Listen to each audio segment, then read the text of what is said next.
Assalamualaikum warahmatullahi wabarakatuh. Halo para siswa kelas sekawan, kepiye kabare? Muga-muga kalian sehat selalu nggih. Ketemu meneh karo Bu Rusma ing segmen Sibowo Sinau Basa Jawa. Ing dina iki awake dhewe bakal sinau ulangan anyar utawa ulangan 3 inggih menika babagan cerita rakyat. Cerita rakyat yaiku cerita jaman biyen sing ngemu pitutur kanggo menungso kang dianut masyarakat. Cerita rakyat kuwi kalebune cerita fiksi, yaiku karangan sing ora ana kasunyatane, nanging kudu diugemi dening masyarakat. Sakliyane kuwi, cerita rakyat mujudake salah sawijine budaya daerah sing diwarisake turun-temurun lan diceritakake nganggo lisan. Cerita rakyat duweni titikan utawa ciri-ciri. Sing pertama yaiku ora diweruhi sapa pengarange. Sing nomor kalih penyebarane kanthi lisan. Sing ketelu akeh care utawa variasi. Lan sing kepapat sifate tradisional. Ing Indonesia, cerita rakyat kuwi akeh sing wis kondang utawa terkenal. Kaya dene Bawang Abang Bawang Putih. Terus ana Malin Kundang, ana Roro Jonggrang, ana Andi-andi Lumut, lan tesih kathah malih nggih. Saben daerah biasanya duweni cerita rakyat dhewe-dhewe. Coba saiki awake dhewe nyebutake cerita rakyat sing asale saka Jawa Timur. Wonten napa kemawon?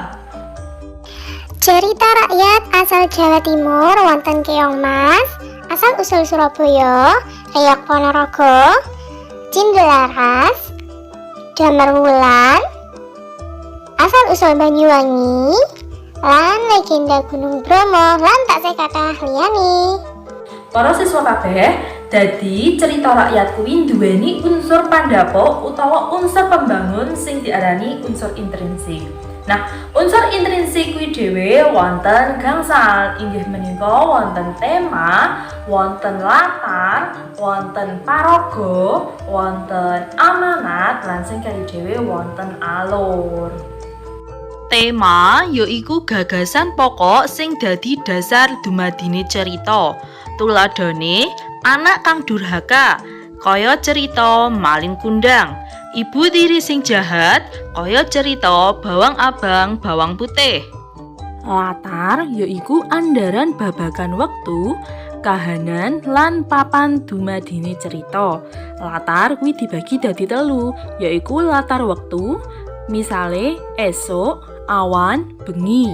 Latar kahanan misale seneng, sedih, nerunyahake. Lan latar panggonan misale alas, desa, kali, gunung lan sapanunggalane. Paraga yaiku tokoh sing diceritakake ing jerone cerita. Nah, saben tokoh utawa paraga kuwi duweni watak.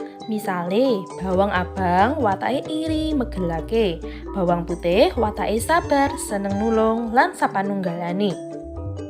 Amanat yaiku pitutur luhur utawa piwulang sing bisa kapetik saka cerita. Amanat uga isa diarani pesen. Tuladhane amanat saka cerita Bawang Abang Bawang Putih kayata kudu rukun karo sedulur, ora oleh mulasara utawa nglarani wong liya, lan ora perlu iri karo wong liya. Alur yaiku urut-urutan dumadine cerita. Umume cerita rakyat kuwi nggunakake alur maju, yaiku panutur nyeritakake kedadean miturut urutan wektune. Anak-anakku kelas sekawan, menawi mau andalan ngenani materi teks cerita rakyat. Muga-muga ana guna lan manfaate nggih. Lah sampai ketemu meneh ing video pembelajaran liyane. Wassalamualaikum warahmatullahi wabarakatuh.